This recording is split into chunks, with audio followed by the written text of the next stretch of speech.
लेकिन हम वादा करते हैं अगर इस तरह की बातें होगी, सबसे पहला मेरा वोट होगा। लेडीज डॉक्टर 4 बार मैं यहाँ पर लाकर वो वापस चला गया, लेकिन सरकार कुछ नहीं। और इस माइनॉरिटी के चलते हमें नजरअंदाज किया जा रहा है। हमारा कुर्सी इस जूते के नोक पर होगा, क्योंकि मैं चाहता हूँ, और ये इलाका मेरी माँ है, 7,000 डॉक्टरों का बहाली होना है।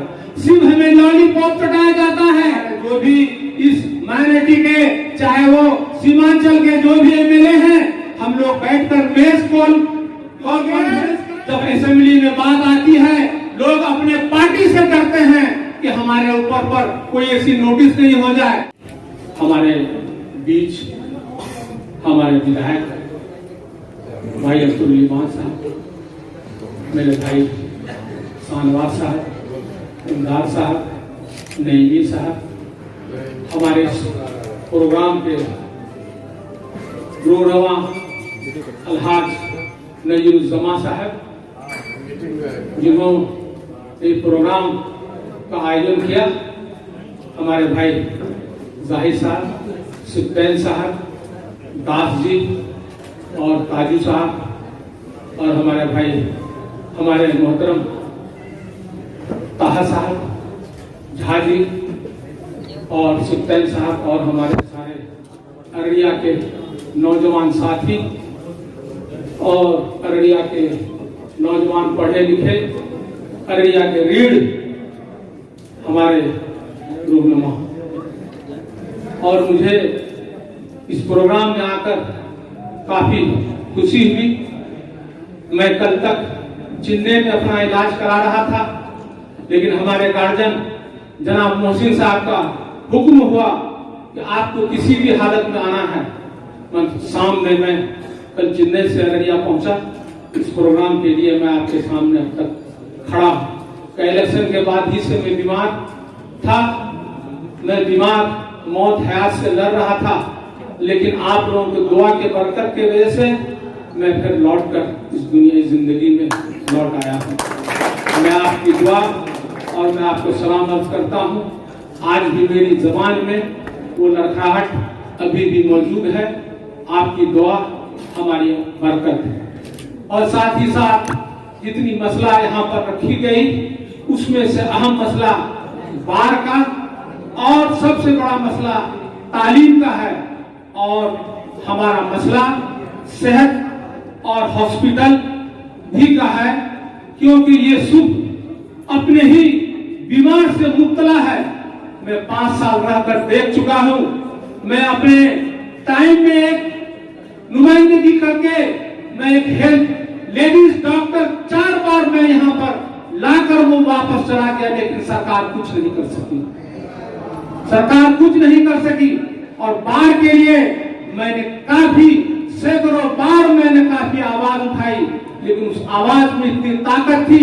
उन आवाजों के थ्रू और उन नुमाइंदगी जो लोग कर रहे थे असेंबली में, उनके कान बहरे हो चुके हैं, क्योंकि हम माइनॉरिटी के इलाके में हैं और माइनॉरिटी में हम रह रहे हैं। माइनॉरिटी भी सबसे बड़ा हम लोगों की गलतफहमी है, और इस माइनॉरिटी के चलते हमें नजरअंदाज किया जा रहा है। और इस माइनॉरिटी के अंदर में जो भी हमारे लोग हैं, चाहे हिंदू हो, सिख हो, ईसाई हो, वो लोग भी इस बीमारी में मुब्तला है, क्योंकि उन लोगों की भी जो जिंदगी अपने तौर पर होनी चाहिए, वो भी हमारे चलते परेशान है। इतना ही नहीं, बाढ़ से हमने जब तक हमारे सर पर धान का बोझा नहीं होगा, हमारे कमर में ताकत नहीं आ सकती, हमारे कमर में ताकत नहीं आ सकती। और जब धान का बोझा होगा तो हमारे कमर में ताकत होगी, तब हम अपने आप को पढ़ाई के बारे में, तालीम के बारे में सोच सकते हैं। तालीम हमारी इतनी कमजोर है, हम 03 पॉइंट पर खड़े हैं। इसका अंदाजा हमारे भाई अब्दुल ईमान साहब को भी है, क्योंकि उन्होंने पिछले बार भी अपनी नुमाइंदगी असेंबली में कर चुके हैं, उनको भी उनका अंदाजा है। और सारे लोग, हमारे शाहनवाज साहब भी हैं, हम भी हैं, और हमारे 2 नुमाइंदा अभी भी यहाँ मौजूद हैं, उनको भी अपना अंदाजा इंशाअल्लाह पता चलेगा जरूर, और क्योंकि हम लोग माइनॉरिटी एरिया में हैं इसी तरह। और आज भी 7,000 डॉक्टरों का बहाली होना है। सिर्फ हमें लॉलीपॉप चटाया जाता है, सिर्फ हमें लॉलीपॉप चटाया जाता है। हमारे जो भी यहाँ पर हैं प्रेस वाले, मीडिया वाले, वो हमारे भाई हैं, वो भी इस बातों को उछालें, देखें हम क्या कर सकते हैं। हमारे जो भी इस माइनॉरिटी के, चाहे वो सीमांचल के जो भी एमएलए हैं, हम लोग बैठकर मेज कॉल कॉन्फ्रेंस करें और इस बातों को आगे उठकर बातों को उठाएं।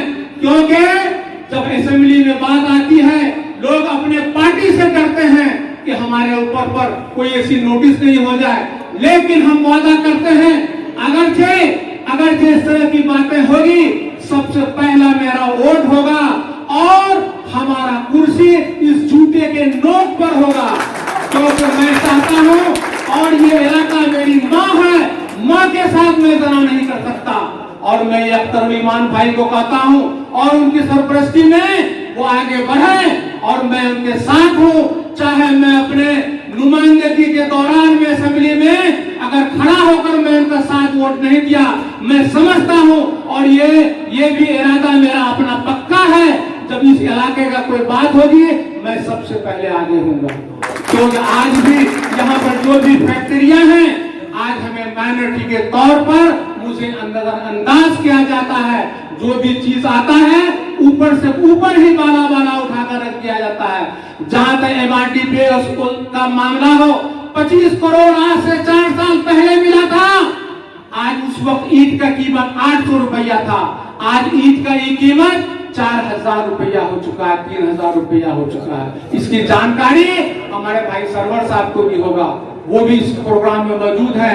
और वही इतना ही नहीं, उस पैसे को लाकर और अररिया में तकसीम किया गया हर जिला में, लेकिन उस पैसे को फिर बाद में पटना भेज दिया गया, वहां से वर्क ऑर्डर हुआ जाता है, ताकि जो भी लोग यहाँ नुमाइंदगी करते हैं उसको कोई अंदाजा नहीं मिलता हम क्या करें नहीं करें। उसका वर्क अलॉटमेंट पटना ही से किया जाता है, ताकि यहाँ के लोगों को किस बात का पता चले न चले। माइनॉरिटी के स्कीम का जो भी पैसा होता है, उस पैसे को उसी तरह से बंदर बांट किया जाता है। और आप लोगों को अंदाजा नहीं है, हमारे प्रेस मीडिया वाले को भी अंदाजा होगा जरूर, क्योंकि हम लोगों को सिर्फ लॉलीपॉप चटाया गया है। उतना ही नहीं, जब तक आप लोग अपने कमर के भरोसे पर, जब नीचे से ऊपर तक जब तक खड़ा नहीं होइएगा, खड़ा होना होगा। हम आपके साथ हैं और अपनी पुकार ललकार लगाना होगा, ताकि हम एक हैं, हम एक बन के रहना चाहते हैं। उतना ही नहीं, स्वास्थ्य का वही चरमराया हुआ हालत है, तालीम का तो वही हालत है, कुछ नहीं, जो न कहे सब सही, जो कहे वही सही। और यहाँ लोग मुख्य लोग बैठे हुए हैं, चाहे खिचड़ी मिले ना मिले, खिचड़ी पकने के बाद दाल हमें नहीं मिल सकता, दाल का पानी मिल सकता है। यहाँ के लोग, यहाँ के अफसर लोग सिर्फ खाना पूरी और अपने पैसे को उगाई क्या करते हैं, बस इतना ही कर हमें लॉलीपॉप चटाने का काम किया जाता है। आज जो भी हम लोग यहाँ खड़े हैं, हम लोगों के साथ जो भी बातें होगी हम आपके साथ हैं, चाहे असेंबली से लेकर पार्लियामेंट तक, पार्लियामेंट से रोड तक, जो भी बातें होंगी हम हमेशा आपके साथ रहना चाहते हैं। बस इन्हीं चंद शब्दों के साथ मैं अपनी बातों को विराम देता हूँ। जय हिंद, जय अररियावासी, जय सीमांचल अररिया पूर्णिया किशनगंज। हमारे प्रेस मीडिया भाई आपको भी आदाब, अस्सलाम वालेकुम रहमतुल्लाहि व बरकातहू।